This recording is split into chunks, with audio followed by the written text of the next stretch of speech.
नमस्कार, जय जगन्नाथ। ओशा लाइव में आप सभी का स्वागत है।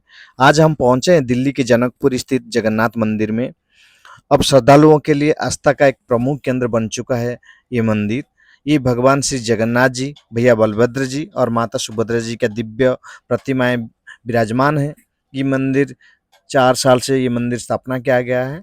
ये यहाँ पे रथ यात्रा भी मनाया जाता है, भगवान जगन्नाथ जी का हर त्योहार मनाया जाता है।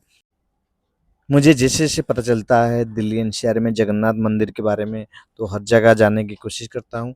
आज मुझे पता चला जनकपुरी में एक जगन्नाथ मंदिर है, बहुत ही सुंदर जगन्नाथ मंदिर है, तो यहाँ पे मैं आया हूँ। तो यहाँ पे माता मंदिर भी है, उसमें हनुमान जी भी, पंचमुखी हनुमान जी भी हैं, खाटू श्याम जी भी हैं, राम दरबार भी हैं, शिव जी भी हैं, साथ में जगन्नाथ मंदिर भी है। यहाँ आने के लिए करीबी मेट्रो स्टेशन जनकपुरी है, तो जनकपुरी से ई-रिक्शा लेके मैं डी ब्लॉक जनकपुरी में ये मंदिर स्थापना किया गया है। बहुत ही सुंदर मंदिर है। अभी रथ यात्रा जुलाई 16 जुलाई को रथ यात्रा है। उसके बाद स्नान पूर्णिमा अभी ये सोमवार के दिन 29 जून को है, तो आप लोग इस जगन्नाथ मंदिर आ सकते हैं। इस वर्ष जनकपुरी धाम में स्नान पूर्णिमा और रथ यात्रा के अवसर पर विशेष पूजा, भजन, कीर्तन, महाप्रसाद और विशाल भक्तिमय कार्यक्रम आयोजित किया जाएगा। अगर आप भगवान जगन्नाथ जी के भक्त हैं तो अपने परिवार और मित्रों के साथ एक बार अवश्य आइए। यहाँ केवल दर्शन ही नहीं बल्कि भक्ति, संस्कृति और उड़िया परंपरा का अद्भुत संगम देखने को मिलेगा। तो आप लोग देख रहे हैं ये जगन्नाथ मंदिर बहुत ही भव्य, बहुत ही सुंदर। यहाँ पे खाटू श्याम जी भी हैं, तो इस मंदिर में ज़रूर आएँ।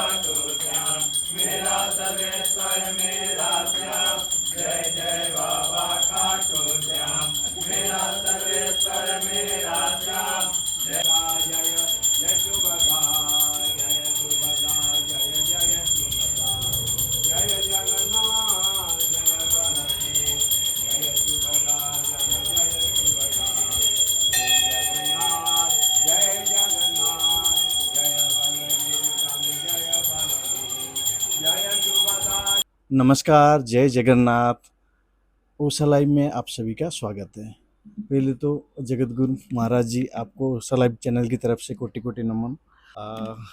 महाराज जी, तो हम जानना चाहते हैं, जैसे जनकपुरी में एक भव्य जगन्नाथ मंदिर स्थापना किया गया है।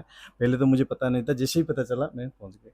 तो इस मंदिर के बारे में थोड़ा-सा आप विस्तार से बताएँ, किसे-किसे यहाँ पे मंदिर की स्थापना किया गया है, इसके बारे में? सबसे पहले आपको बताऊं कि आपने पूछा था कि भाव कैसे आया कि यहाँ पे जगन्नाथ मंदिर स्थापना हो। तो भाव भगवान अपने भक्तों में भरते हैं। आपको बता दूं कि सतयुग, त्रेता युग, द्वापर युग, 3 युग है। सतयुग में देवता और दानों का युग था। उस समय देवता और दानव दो राज करते थे। द्वापर, त्रेता आपका मर्यादा का युग, श्री राम जी का युग है। द्वापर जो है कृष्ण का, राधा जी का, लीला का, धर्म का, धर्म में अधर्म का, संसार में कितने प्रकार के जो कृतियाँ हैं उसमें क्या क्या है उसका युग है। तो इसको कहा गया लीला युग। लीला में सब कुछ आ जाता है। सतयुग में देवता और दानों में युद्ध होता था मर्यादा को पालन करने के लिए। लेकिन उस समय मनुष्य की धरती पे आगमन नहीं हुआ था, क्योंकि सतयुग खत्म होते होते मनुष्य के माध्यम से संसार में मानव का आगमन हुआ। उसके बाद सतयुग के अंतिम चरण में चलते चलते मानव का जो आगमन होता गया और फिर मानव में भी जो है कुछ कुरीतियाँ उस समय उत्पन्न हुई थी, तो उसकी मर्यादा को पालन करने के लिए और संसार में जितने भी मानव के रूप में लोग हैं उनके अंदर एक मर्यादा होना चाहिए। बाप के साथ बेटा का मर्यादा, माँ के साथ बेटा का मर्यादा, पत्नी के साथ पति का मर्यादा, पत्नी के साथ भाई का मर्यादा, देवर का मर्यादा, आस पड़ोस जितने भी प्रकार के लोग हैं जिस से हमारा जिस प्रकार का संबंध है, हर जगह हम हमारा मर्यादा क्या होना चाहिए, उस मर्यादा का एक बंधन क्या होना चाहिए, उसका युग है। तो रामचंद्र जी भगवान ने त्रेता में आए मर्यादा पुरुषोत्तम राम बनकर। इन सारे मर्यादाओं को उन्होंने पहले अपने भगवान ने पहले बना कि कोई भी काम करो तो पहले अपने ऊपर आचरण को पहले अपने ऊपर लागू करो। धर्म के ज्ञान दे रहे हो, धर्म को पहले अपने ऊपर लागू करो। दूसरे के ऊपर थोपने से पहले अपने ऊपर लागू करो। उसी चीज को श्री रामचंद्र भगवान ने अपने जिंदगी पर, अपने लाइफ पर, कि पिता का वचन मैं कैसे पालन करूं, माता का वचन कैसे पालन करूं, गुरु का वचन कैसे पालन करूं, गुरु द्रोह मैं कैसे न हूं, गुरु से के प्रति मेरा कोई निष्ठा गलती हमसे न हो जाए जो हमें आचरण में पाप लगे, हमारे पर किसी प्रकार का कटाक्ष हो। तो हर प्रकार की मर्यादा भगवान स्वयं एक मानव के रूप में अवतार लेकर अपने ऊपर उस मर्यादा का पालन किया कि इन संसार में इंसान को कैसे रहना चाहिए। उसके बाद आता है द्वापर का युग। द्वापर में भगवान बोला भाई मर्यादा मैंने सिखा दिया, अब कुछ धर्म की भी बात करनी है, कुछ कर्म की भी बात करनी है, कुछ सांसारिक लीला का भी बात करनी है, तो कुछ प्रीत का बात करनी है, कुछ माधुर्य का बात करना है। तो राधा और कृष्ण के रूप में भगवान जो द्वापर में आए, कुछ समय उन्होंने बाल लीला करी, कुछ समय उन्होंने युवा लीला करी, माधुर्य की लीला करी, प्रेम लीला करी। उसके बाद फिर उन्होंने धर्म की बचाने के लिए, अधर्म को मारने के लिए, अधर्म की लड़ाई लड़ने के लिए फिर उन्होंने जो है कंग मथुरा जाने के बाद कंस के बाद से एक के बाद एक युग धारण काम किए। तो वो उन्होंने क्या दिखाया, हमने धर्म को कैसे बचाना है। तो धर्म, कर्म, काम, मोक्ष, इन तीनों को कैसे कंट्रोल करें और कैसे साथ लेके चलें, और साथ में हम माधुर्य भाव को कैसे उत्पादन करें और उसका उत्कृष्ट करें, उसका पालन करें, और उस माधुर्य भाव में ऐसा भाव हो जिसमें कोई शर्त न हो, जिसमें कोई आशा न हो, जिसमें कोई क्या बोलते हैं ना, उम्मीद न हो, उम्मीद रही माधुर्य। ऐसे भाव, ऐसी लीला उन्होंने किया और लीला करके पूरे संसार को अपने अंदर मोह लिया। आज संसार में कृष्ण कृष्ण कृष्ण करते हैं। उसके बाद आता है कलयुग। कलयुग में भगवान यही बलराम, यही कृष्ण, यही राधा रानी, ये तीनों भाई बहन के रूप में राम जगन्नाथ, बलराम सुभद्रा के रूप में आए। क्यों? कि अब ये युग कौन सा युग है? ये युग धर्म, काम, अर्थ, मोक्ष, मर्यादा, चारों युगों का समावेश करके भोग युग है। और इस भोग में कहा गया है कि जो भगवान जगन्नाथ के नजदीक जाएंगे, जो भगवान के नाम का स्मरण करेंगे, नाम का गुण गाएंगे, हम उनको तार देंगे। है कि भगवान जगन्नाथ तार देते हैं। जगन्नाथ चकाने नीलाचल वाले, और तू न संभाले तो हमें कौन संभाले। अब ये मेरी नैया है तेरे हवाले, और तू न संभाले तो हमें कौन संभाले। तो कौन है वो? जगन्नाथ है, जगत के नाथ है, अन्न के दाता है, अन्नपूर्णा के रूप में है। जो जगन्नाथ का एक मुट्ठी प्रसाद पा लेता है उसके तो कई युगों का कल्याण हो जाता है। जब ये भाव, पुरी में मैं काफी दिन था, पुरी का परिक्रमा किया, बंगाल का परिक्रमा किया, बंगाल के परिक्रमा करने का क्षेत्र क्षेत्र का परिक्रमा किया, तो उस समय वहाँ रह के हमें इस भाव की अनुभूति हुई कि इस जगन्नाथ जी अगर अपने क्षेत्र में चलते तो भी बहुत अच्छा होता।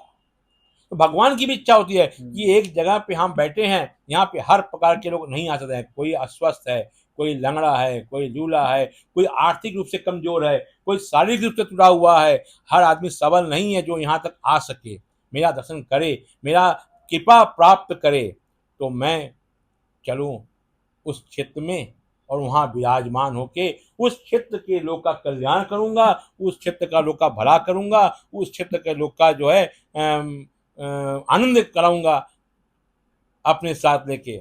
इस भाव से जगन्नाथ जी हर क्षेत्र में विराजमान हुए। आज जगन्नाथ जी हर क्षेत्र में विराजमान हैं। उत्तर भारत से लेकर दक्षिण से लेकर हर जगह जगन्नाथ जी की मूर्ति की स्थापना हो रही है।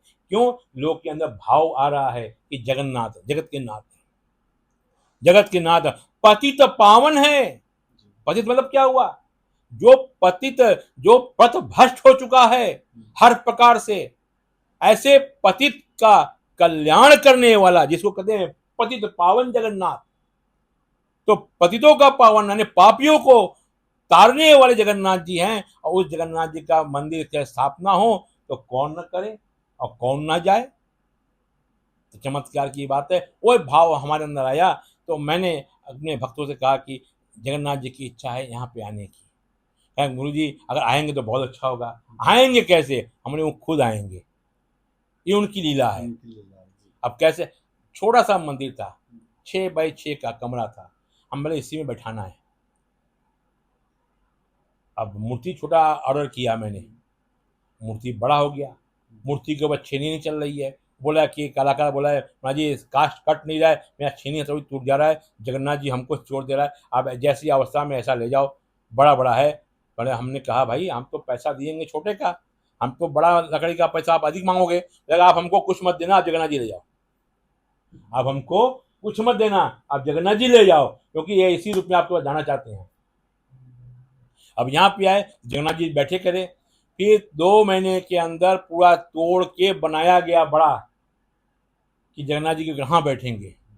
बनाने के बाद फिर भी जगह कम हो गया। आप देखेंगे बाहर मंदिर में, मेरा मंदिर जो है सोने का आधा बाहर लटका हुआ है, जगह छोटा हो गया, नापने के बाद भी जगह छोटा हो गया। ये चमत्कार है जगन्नाथ जी का। और आज भी हम तो नहीं, हमारे पुजारी कहते हैं कि माँ जी जब बस चेंज करता हूँ ना तो जगन्नाथ जी का शरीर बहुत गर्म होता है। हम बेटा इसको बोलना नहीं, अपने तक देखना, जगन्नाथ जी का लीला है, ये जगन्नाथ जी का लीला है। तो ऐसे भाव जब वो भक्तों को संतों को देते हैं तो उस भाव से जगन्नाथ जी हर जगह आते हैं। दिल्ली में आप देखिए बहुत जगन्नाथ जी हैं। तो जगन्नाथ जी बोलते हैं जो 5 टाइम का नित्य पूजा करेगा, 5 टाइम का नित्य सेवा करेगा, 5 टाइम का नित्य आरती करेगा, तो मैं वहां विराजमान रहूंगा। और जहां मैं विराजमान होऊंगा उसको कोसों कोसों तक कोई भूखा नहीं रहेगा। आज ये चमत्कार मैं अपने आप में यहाँ देखता हूँ कि जब से यहाँ जगन्नाथ जी बैठे हैं, लोग बोलते हैं, इस क्षेत्र के लोग बोलते हैं कि हमारे घर में कोई कमी नहीं है महाराज जी, कैसे काम हो जाता है कुछ नहीं। सब बच्चे बोलते हैं महाराज जी जगन्नाथ जी ठीक कर देंगे, और इतना नाम लेते ही सब ठीक हो जाता है। तो ये जगन्नाथ जी का चमत्कार है। और इस चमत्कार में यहाँ के क्षेत्र के लोग जिनके अंदर जगन्नाथ जी के प्रीत जागी, जगन्नाथ जी के सेवा करने के लिए भाव जगा, ऐसे ही लोग इस क्षेत्र में हैं। मैं उनको कोटि कोटि नमन करता हूं और उनकी ख्याल को रखते हुए मैं जगन्नाथ जी का सेवा करने का कोशिश करता हूं कि हमारे सेवा में कहीं से कंचन भर त्रुटि न हो। अगर त्रुटि होता भी है तो बाबा आप क्षमा करना, लेकिन हमारे भक्तों से, हमारे सेवादारों से, हमारे जो दीक्षित शिष्य हैं उनसे अगर सेवा में किंचित कोई कमी हो तो दंड उनको मत देना, उसका दंड हमको दे देना, क्योंकि हम तो सह लेंगे, आपके नाम के सहारे वो नहीं सह पाएगा, क्योंकि वो हार जाएगा। जो हार जाएगा तो उसका श्रद्धा, उसका भाव डगमगा जाएगा। तो उसको दंडित मत करना, दंडित हमें करना, और हमको दंड दे के बचाने का काम आप करना। ये भाव से हमने जगन्नाथ जी को यहाँ लाए और बहुत आनंद में सब यहाँ लोग जगन्नाथ जी का पूजा पाठ कर रहे हैं। और करने के साथ साथ आगे चल रहे हैं, तो आके आप लोग देख ही रहे हो कैसे चलेगा और कैसे क्या है। बाकी जब जगन्नाथ जी की कृपा है, अपने हाथ में कुछ नहीं है, ना तो मैं पैसा है मेरे पास, ना धन है, ना बल है। मैं तो टूटा हुआ इंसान, 3 जगह से टूटा हुआ शरीर है और भिखारी है। मैं पैसा छूता नहीं, पैसा किसी लेता नहीं, एक कपड़ा में रहता हूँ। बाकी जब जगन्नाथ जी की कृपा से होता है। जय जगन्नाथ। हम जब प्रभु जी की कहानी सुनते हैं, मैं कहीं भी जाता हूँ सुनता हूँ तो लगता है कि सुनता ही रहूँ। ऐसे ही प्रभु जी की कहानी ऐसे मतलब मन को छू जाता है। आप जैसे जैसे बताए, जैसे लग रहा था कि मैं सुनता ही रहूँ शाम तक, रात तक, कितने दिन तक। तो बहुत ही अच्छा लगा आपसे मिलके। तो अभी कुछ दिन में 16 जुलाई को रथ यात्रा है। इस क्षेत्र में जो लोग हैं आसपास, तो उनको क्या कहना चाहेंगे रथ यात्रा का आने के बाद? स्नान पूर्णिमा भी है, 2 दिन के बाद स्नान पूर्णिमा है। 108 कलश में भगवान जी को नहलाया जाएगा। उनका बहुत सारे कर्म भी हैं उनमें। तो आप थोड़ा सा इसके बारे में बताएं, और क्षेत्रवासी वो रथ यात्रा आने के लिए देखिए, यात्रा। जगन्नाथ संस्कृति के अनुसार जी। जितना चीज है, हर चीज का पालन करना संन्यास धर्म का एक प्रकाष्ठ है, करना पड़ता है। तो कहने का मतलब यह है कि 29 तारीख को जगन्नाथ जी का स्नान यात्रा है। 108 घड़ा से, भिन्न भिन्न प्रकार की नदियों के आए हुए जल से उनका स्नान होगा। उसके बाद पंच दूध दही घी मक्खन से पंचामृत से स्नान होगा। फिर फलों के रस से होगा, फिर फूलों के रस से होगा, फिर मेवा के रस से होगा। इस सारे रस से उनका स्नान करके और उनके बाद फिर जल से स्नान होगा। अब इस जल में स्नान करते करते जगन्नाथ जी को बुखार आ जाता है। जल क्रीड़ा करते करते उनको बुखार आ जाता है और फिर वो कल शाम को जल कीड़ा, हम बोलते ना जिस से गज जल कीड़ा करते हैं, तो उस गजानन भेष का दर्शन हम लोग करते हैं। सुबह स्नान यात्रा करते हैं, 108 घर से स्नान करा के सारे लोग, क्षेत्र के लोग आते हैं, स्नान कराते हैं। उसके बाद शाम को गजानन भेष का दर्शन करते हैं और उसके बाद भगवान को शाम का प्रसाद पाने के बाद भगवान को हल्का हल्का बुखार हो जाता है। कि वो 10 दिन के लिए बुखार में चले जाते हैं और 10 दिन तक हमारे डॉक्टर साहब आते हैं, वैद्य जी आते हैं, नित्य उनको उनके हिसाब से उनका नाड़ी देख के उनको दवा देते हैं। जैसे पूरी में होता है वही हम यहाँ भी करते हैं। जड़ी बूटी का रस कैसे क्या क्या बनाते हैं हमें कुछ समझ में नहीं आता है, क्या क्या बनाते हैं। और जब वो बना के देते हैं तो पहले दिन तो हुआ क्या नहीं खाएंगे, क्या है जड़ी बूटी खिचड़ा, लेकिन खाने के बाद ऐसे लगा कि ये अमृत दुनिया में दोबारा नहीं मिलेगा। और फिर लोग आते हैं कि माँ जी वो जगन्नाथ जी का जो बुखार वाला प्रसाद, वो प्रसाद दे दीजिए। ये भाव जब लोग के अंदर जागता है कि वो बुखार वाला जो प्रसाद खाएं तो हम लोग को प्रसाद दे दीजिए ताकि हम लोग का भी बुखार भाग जाएगा। उनका तो बुखार नहीं भागेगा, हम लोग का जीवन का जो रोग है, कौन सा रोग, जो अंदर एक लोभ रूपी रोग, एक मोद रूपी रोग है, एक स्वार्थ रूपी रोग है, वो रोग इस प्रसाद को पाने से दूर हो जाएगा। उसके बाद 16 जुलाई को हम यहाँ रथ यात्रा मनाएंगे धूमधाम से। जिस प्रकार से 3 रथ में जगन्नाथ जी पुरी में चलते हैं, उसी प्रकार से पूरे उत्तर भारत में तो उत्तर प्रदेश, बिहार, राजस्थान, गुजरात, ये दिल्ली, ये MP, राजस्थान, इधर छत्तीसगढ़, पंजाब, इस सारे एरिया में उत्तर भारत में 3 रथ आपके स्थान पे निकलता है और 4 साल से निकल रहा है। पिछले 4 साल से 3 रथ निकलता है अलग अलग, जगन्नाथ जी का अलग, सुभद्रा जी का अलग और बलराम जी का अलग। और हरिनाम संकीर्तन करते हुए औरतें, बच्चे, महिलाएं तीनों रथ को खींचते हैं। जिस तरह से वहाँ पे 2 बजे पौंडी करके हम जगन्नाथ जी को रथ पे लाते हैं, उसी समय यहाँ भी हम पौंडी करके जगन्नाथ जी को रथ पे लाते हैं। जिस समय वहाँ रथ चलना शुरू होता है, वहाँ से मेरे को खबर आता है कि स्वामी जी अब रथ चलने वाला है, तो फिर हम यहाँ से रथ चालू करते हैं। मैं जिस समय वहाँ पे होता है उसी समय यहाँ पे होता है, जिससे हमने आपसे कहा ना कि भगवान चाहते हैं कि जो भक्त वहाँ नहीं पहुँच पाए वो समझ जाए कि ये जनकपुरी मेरा पूरी धाम है, मैं यहाँ पे रथ खींचूंगा तो वहाँ पे रथ खींचने का बराबर होगा। एक भाव, एक समय, एक भगवान। एक भाव, एक समय, एक भगवान, तीनों एक हैं। जिस समय पुरी में होगा उस समय जनकपुरी धाम में होगा। तो जब मेरी भावना एक है, भगवान एक हैं और भक्त वत्सल भी एक हैं, तो उसी भाव को रखते हुए 3 रथ में हम धूमधाम से जगन्नाथ जी को निकालते हैं। और ठीक उसी समय सूर्य ढलते ढलते माने गोधूली बेला में हम जगन्नाथ जी को मौसी के घर यानी गुंडिचा मंदिर में हम पहुंचा देते हैं। अब गुंडिचा मंदिर में जाकर जगन्नाथ जी सिंहासन पे बैठते हैं। अब 10 दिन तक माने एकादशी तक गुंडिचा मंदिर में जगन्नाथ जी रहते हैं। अब उतने दिन तक वहाँ पे रोज सांस्कृतिक कार्यक्रम होता है। शाम को जगन्नाथ महापुराण का कथा होता है, भागवत कथा होता है। उसके बाद सब लोग प्रसाद पाते हैं और अपने घर को जाते हैं। सुबह 9 बजे से लेकर जगन्नाथ जी के बाल भोग से लेकर जगन्नाथ जी के शयन भोग तक अनगणत समय तक कंटिन्यू प्रसाद यहाँ बढ़ता है। कोई भी भक्त आएगा बिना प्रसाद पाए नहीं जाएगा। इस भाव से जैसे वहाँ पे होता है गुंडिचा मंदिर में, कोई भी आएगा प्रसाद पा के ही जाएगा। तो अपना भी भाव यही होता है कि यहाँ कोई भी आए प्रसाद पा के जाए। और ये कौन करता है? स्वयं जगन्नाथ करते हैं। किसी में कुवत नहीं है, किसी में सामर्थ्य नहीं है, न मेरे में है न आप में है। हम आप सिर्फ एक किंचन किया मकौड़ा हैं जो उनकी सेवा में लगे हैं। जिस तरह से राम ने पुल बनाया तो गिलहरी ने पानी में शरीर भिगो कर अपना बालू छिड़काया, उसी तरह से हम लोग कीड़े मकोड़े के रूप में जगन्नाथ जी के सेवा कर्म में लगे हुए हैं, जिससे जितनी सेवा हो जाए और जगन्नाथ जी की कृपा सबके ऊपर बरसे, ये भाव रखते हुए करते हैं। और साथ में अपने जो मंदिर में जगन्नाथ जी का सेवा क्रम चलता है और जो वहाँ चलता है, हम जगन्नाथ जी से प्रार्थना करते हैं, हे भगवान, हे पतित पावन, हे जगत के नाथ, आप तो जगत के नाथ हो, आप तो दिव्य दृष्टि हो, हम तो अंधकार में डूबे हुए हैं। हमें नहीं मालूम कि क्या गलत है क्या अच्छा हो रहा है, अनजाने में कैसे क्या हो रहा है, आप देख रहे हो। अगर जो भी हमसे गलत हो तो मैं तो आपके नाम के सहारे हूँ, मेरे को आप माफ़ करना। और जो हमारे भक्तों से गलती हो उन भक्तों को आप कोई